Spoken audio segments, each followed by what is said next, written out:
அமித்ஷாவுடனான திரு எடப்பாடி பழனிசாமி அவர்களுடைய சந்திப்பு நிறைவு பெற்றிருக்கிறது. ஆஸ் வி ஸ்பீக் 1/2 மணி நேரம் நடைபெற்றிருக்கிறது இந்த சந்திப்பு. இந்த சந்திப்புடைய அவுட்கம் இருவரில் யாரேனும் ஒருவர் விளக்கி சொன்னாதான் நமக்கு தெரியும். இந்த டைமிங் ஒரு 1/2 மணி நேரம் அப்படிங்கும்போது இந்த சந்திப்பில் டிரான்ஸ்லேஷனில் கணிசமாக போயிருக்கும். ஸோ இதில் வந்து ஒரு ஒரு டீட்டெயில்டு கான்வர்சேஷனுக்கான வாய்ப்பு குறைவாக இருந்திருக்கும் இல்லையா திரு ஸ்ரீராம் சேஷாத்ரி? இந்த டைமிங் வச்சு என்ன யோசிக்க முடியுது நம்மளால? கண்டிப்பா இது வந்து ஒரு கர்ட்சி மீட்டிங்கா தான் நான் பார்க்கிறேனே தவிர இதுல பெரிய ஒரு முடிவு ஏற்பட்டு அப்படியே ஒரு சிக்னேட்டரி மீட்டிங்லாம் கிடையாது. இது வந்து ஒரு கான்பிடன்ஸ் பில்டிங் மெஷர் மீட்டிங். இதை வந்து நம்ம கூட்டணி இதுவா எந்த ஒரு பிரச்சனையும் இல்லாம இருக்கு. இதுதான் மெயின். நான் சொன்ன மாதிரியே வந்து பேக்ரூம் கான்வர்சேஷன்ஸ் நடந்து கொண்டுதான் இருக்கும். அப்பப்போ அப்டேட் போயிட்டு தான் இருக்கும். இது வந்து ஒரு கர்டசி மீட்டிங். அவர் இங்க வரும்போது இவங்க 2 பேரும் மீட் பண்றதோ, இவர் அங்க போய் மீட் பண்றதோ ஒரு கர்டசி மீட்டிங். எஸ்பெஷலி இந்த லாஸ்ட் ஒரு 2-3 வாரங்கள்ல நடந்த ஒரு சலசலப்புகள் இதெல்லாம் வச்சு எந்த மாதிரியான ஒரு கரெக்டிவ் ஆக்ஷன்ஸ் எடுக்கிறாங்க, என்ன ஒரு ஸ்ட்ராட்டஜி, பெரிய அளவு ஸ்ட்ராட்டஜியும் பேசிருக்க மாட்டாங்க. என்ன ஜஸ்ட் ஒரு ஸ்டேட்டஸ் அப்டேட், ஒரு சின்ன ஒரு முடிவுகள், சில முடிவுகள் இவ்வளவுதான் வந்திருக்கும். 1/2 மணி நேரத்துல நீங்க சொன்ன மாதிரி ஒரு 10-15 நிமிஷம் எப்படியா இருந்தாலும் அங்க போய் சால்வா போத்துறது, அந்த கர்டசிஸ் அதுக்கு இதெல்லாம் முடிஞ்சு மேக்சிமம் ஒரு 10-15 நிமிஷம் தான் டிஸ்கஷன் நடந்திருக்கும் இந்த மாதிரி ஒரு மீட்டிங்ல. அந்த 10-15 நிமிஷம் that is why I am saying இதுல வந்து ஒரு மேஜரா அப்படியே ஒரு பாத் பிரேக்கிங் ஒரு டிசிஷன் எடுத்திருப்பாங்கலாம் கிடையாது. பட் ஒரு முக்கியமான ஒரு கம்யூனிகேஷன், இவர் சொல்ல விரும்பியது, அவரிடம் கேட்க விரும்பியது, அந்த மாதிரியான ஒரு இதா இருக்கும். மற்றபடி மற்றதெல்லாம் ஒரு பேக்ரூம் சேனல்ல அவர்களுக்கு அதுக்கான கிரவுண்ட் இன்னைக்கு காலையில சந்திப்புல நடந்திருக்கும்னு நினைக்கிறீங்களா? அஃப்கோர்ஸ் வைஸ் பிரசிடென்ட் சந்திப்புல அபிஷியலா பேசியிருக்க மாட்டாங்க. பட் அவர் அதே பகுதியை சேர்ந்தவர், தமிழ்நாட்டு அரசியலை அறிந்தவர், பிஜேபி ஹைகமாண்டோடு நல்லுறவில் இருக்கிறவர்ங்கிற அடிப்படையில் ஒரு டீடைல்டு கான்வர்சேஷன் வைஸ் பிரசிடென்ட் கான்வர்சேஷன்ல இருந்திருக்கும்னு நினைக்கிறீங்களா? அதெல்லாம் முன்னாடி லாஸ்ட் ஒரு வாரத்திலேயே பல டீடைல் கான்வர்சேஷன் இந்த கோ பிட்வீன் பீப்புள் மூலமா நிறைய நடந்திருக்குங்க சார். என்ன அது யாரெல்லாம் இருக்காங்கன்னு சொல்லிட்டு நிறைய பேரோட இந்த ஒரு பேக்ரூம் கான்வர்சேஷன். இந்த இணைப்பெல்லாம் வேண்டாம் அப்படின்னு திரு எடப்பாடி பழனிசாமியும் அமித்ஷாவும் ஒரே பேஜில் இருப்பாங்கன்னு நினைக்கிறீங்களா? நீங்களே ஒத்துக்கிறீங்க ஒரு போதாமை இருக்குன்னு. இந்த போதாமையை சரி கட்டுறதுக்கு வேற என்ன ஃபார்முலாவை கையெடுப்பாங்கன்னு நினைக்கிறீங்க? என்ன பொறுத்த வரைக்கும் டிசம்பர் ஜனவரி கிட்ட ஒரு டிடிவி தினகரனை சேர்த்துக் கொள்வதற்கு, என்டிஏக்குள்ள சேர்த்துக் கொள்வதற்கு உண்டான ஒரு வாய்ப்பு இருக்கலாம். அதுவும் நான் வந்து I am not going to say அவர் அதுக்கு முன்னாடியே வந்து நான் சொன்ன மாதிரி ஒரு 4வது ஃப்ரண்ட் நாங்க ஆரம்பிக்கிறோம் அப்படின்ற அளவுக்கு ஒரு முயற்சிகள் எடுத்து வேற ஏதோ ரகசியம் இருக்கு, வேற யாரோ இருக்காங்களோ நீங்க சொல்லாத? எல்லாம் நம்ம என் நண்பர் சொல்லுவார் பாத்தீங்களா, ஒரு ஜோசியர் ஒருத்தர் சொல்லுவாரு, இதுல வந்து தந்தி டிவில ஒரு காலையில ஒரு சொல்லுவாங்கன்னு. ஆமா, அவரை கேட்டா சொல்லுவாங்க நவம்பர் 9ஆம் தேதி ஏதோ தெரிஞ்சிருக்கு. திருப்பி இந்த 4வது ஃப்ரண்ட்ங்கும் போது வேற யாரையோ மனசுல வச்சிட்டு இருக்கிறீங்க நீங்க? நான் அந்த மாதிரிலாம் ஒண்ணுமே இல்ல சார். நான் இருந்தா உடைச்சு பேசக்கூடியவன். பட் அரசியல் நிகழ்வுகள்ல ஒரு 4வது ஃப்ரண்ட் கண்டிப்பாக ஏற்படுறதுக்கு உண்டான வாய்ப்புகள் இருக்காங்களோ? நண்பர்கள், பழைய நண்பர்கள் இருக்கலாம் சார். யாரெல்லாம் இருக்காங்கன்னு தெரியாது. நாளைக்கோ நவம்பர் 9ஆம் தேதிக்குள்ள ஒரு விஷயங்கள் நடப்பதற்குண்டான வாய்ப்புகள் சொன்னீங்க. நாளை அல்லது நவம்பர் 9. அது என்ன நவம்பர் 9? அதான் சொன்னல ஜோசியர் சொல்லுவாருன்னு. அந்த மாதிரி ஒரு அந்த ஒரு பீரியடுக்குள்ள ரகசியம். சோ அது நடந்ததுன்னா 4வது ஃப்ரண்ட் நடந்ததுன்னா தென் இந்த இணைப்புகள் எதுவும் நடக்காது. இல்லைன்னா டிடிவி தினகரன் ஒரு டிசம்பர் ஜனவரி வாக்குல மறுபடியும் என்டிஏ வருவதற்கு ஐ டோன்ட் திங்க் எடப்பாடி அது ஒரு பெரிய எதிர்ப்பு சொல்ல மாட்டாரு. ஓகே.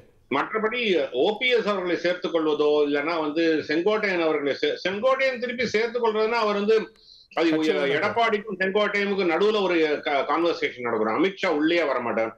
சசிகலா அவர்கள் உள்ளே வருவதற்கு உண்டான வாய்ப்பே இல்ல. நம்ம தான் ரொம்ப பேசிட்டு இருக்கோம் சசிகலான்னு.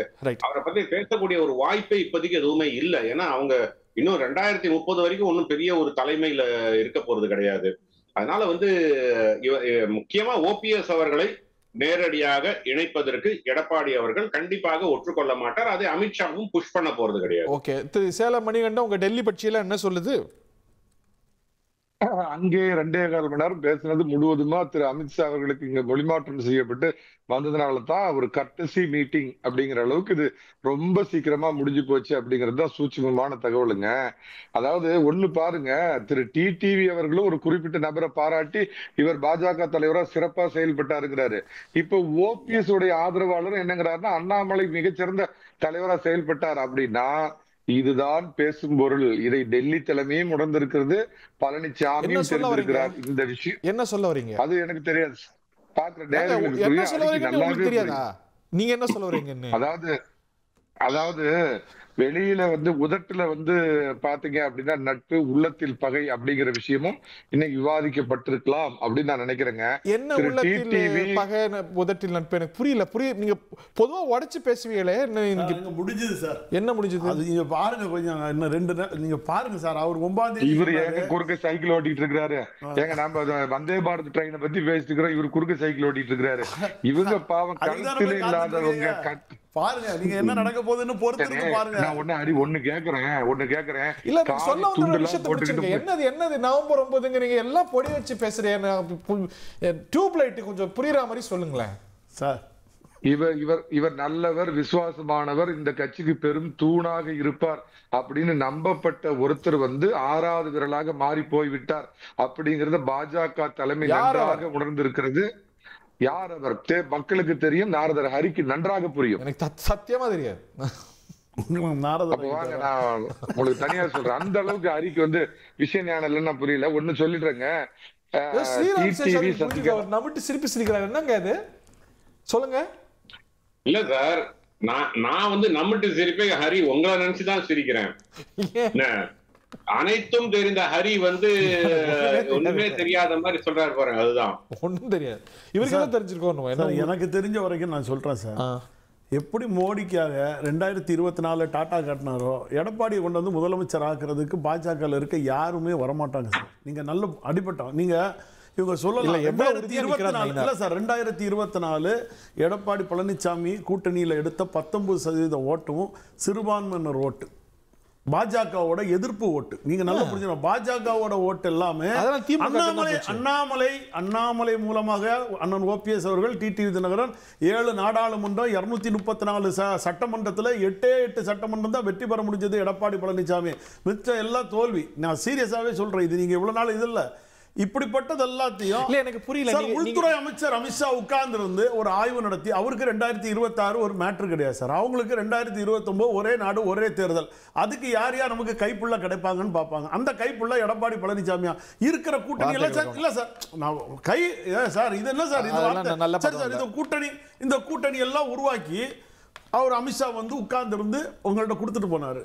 நீங்க பிடிவாதம், ஆணவம் எல்லாத்தையும் கொட்டி இருக்கிறவங்க எல்லாம் வெளியில ஆயிட்டீங்க. திரும்பி அமித்ஷா என்ன பண்ணுவாரு? அவருக்கு மேல இடத்துல இருந்து என்ன கொடுப்பாங்க சார்? இன்னைக்கு ஒரு அண்ணாமலைய ஒரு மாநில தலைவர், தேசிய தலைவர் போய் அவர் வீட்டில் போய் வாங்கன்னு கூட்டிட்டு போறாங்க சார். பாஜகவுக்குள்ளே 4 பிரிவு இருக்கு. அவர் அந்த பிரச்சனையை பார்ப்பாரா? நீங்க இங்க இருக்கிற அதிமுக பிரச்சனையை பார்ப்பாரா? இதுக்கு இடையில நீங்க 1/2 மணி நேரம் 2.25 மணி நேரம் விருந்து சாப்பாடு சொல்லும் போது கேவலமா இருக்கு, சிரிப்பா இருக்கு சார். கேவலம் சொன்னாலும் தப்பா சார்? நல்ல வார்த்தைகள் சார். தலைவர் கேவலமான இது ஒரு சூழ்நிலை மாதிரி நீங்க எடுத்துருங்க சார். எங்க கட்சி பாஜக போய் அடிமையா நிக்கும் போது வயிறு எரியுது சார். வயிறு எரியுதான் சார்.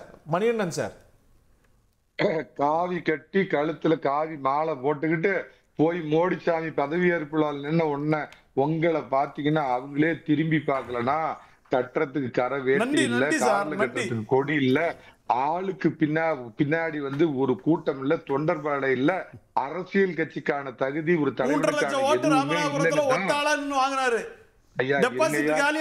ராமநாதபுரத்துல தேனியில அவர் டிடிவி தினகரன் சாரை பார்த்துட்டு அங்க டெபாசிட் காலி. 7 நாடாளுமன்றத்தில் டெபாசிட் இழந்து நாம் தமிழர் கட்சிக்கு கீழ போனா நீங்க எல்லாம் பேசலாமா? அரி, நான் ஒண்ணு கேக்குறேன். டெல்லி தலைமைக்கு மிக விசுவாசமான ஒரு எடப்பாடி பழனிசாமியா பன்னீர்செல்வம்னா நான் சொல்றேங்க, பன்னீர்செல்வம் தாங்க. அப்படிப்பட்ட பன்னீர்செல்வத்தை ஏன் பாஜக லெப்ட் ஹேண்ட்ல டீல் பண்ணி கண்டுக்காம விட்டுச்சுன்னா, ஒரு அரசியல் தலைவன் அப்படிங்கிற எந்த அடிப்படை தகுதியும் இல்லாதனால ஒட்டுமொத்த இன்ஸ்டிடியூஷனும், ஒட்டுமொத்த கட்சியும், ஒட்டுமொத்த பொதுக்குழு, செயற்குழு, எம்எல்ஏ, கிளை செயலாளர், தொண்டர் அத்தனை பேரும் பழனிசாமி பின்னாடி இருக்கிறான். இந்த குதிரையில ஏறினா தான் நமக்கு முகவரி கிடைக்கும், நாம ஜெயிக்க முடியும். இந்த மண்குதிரை நம்பி நாம பாத்தீங்களா, மோசம் voice போக மாறிட்டு வேண்டாம். பாத்தீங்களா? என்ன வாய்ஸ் மாறிச்சு? அமித்ஷா பார்த்துட்டு இருந்த உடனே வேறோட வாய்ஸ் இது என்னங்க ஒரு லாஜிக் இல்லாம பேசுறாரு. அப்புறம் ரெண்டாவது திரு டிடிவி தினகரன் எதிர்காலத்துல அவரு ஸ்ரீராம் சேஷாத்ரி சொல்ற மாதிரி அவர் இப்ப ஏன் இந்த டோன் சேஞ்சுக்கு யார் காரணம்னு தெரியும். அவர் விரைவில் சரி செய்யப்படுவார். அவர் அநேகமா இந்த கூட்டணியில் சேருவதற்கான வாய்ப்பு இருக்குது. ஆனா 3 பேரும் இதை விட வேற என்ன சார் சொல்லிடுறேன் சார், நான் முடிச்சிடுறேன். எடப்பாடி பழனிசாமி முதல்வர்னா மாட்டான்ட்டாரு. எப்படி சார் முடிச்சிடுறேன் சார். சார் அவருக்கு வேற என்ன ஆப்ஷன் இருக்குது? போய் இல்லைன்னா பிசையண்ணா வாழ்க அப்படின்னு போய் இதுல நிக்க சொல்லுங்க. எங்க நாங்க எப்படியா போயிட்டு போறோங்க, நீங்க ஏங்க வருத்தப்பட போறீங்க? எங்க போனாலும் 3 எங்க போனாலும் போங்க. மினிமம் கேரண்டி 4 இல்ல. டிடிவி தினகரன், சசிகலா, திரு ஓபிஎஸ் 3 பேர் அதிமுகவுல சேரணும் அப்படின்னு நினைச்சா பெட்டர் லக். அடுத்த பிறவி நாட்டுக்கு மோடிசாமி, ஸ்டேட்டுக்கு பழனிசாமி.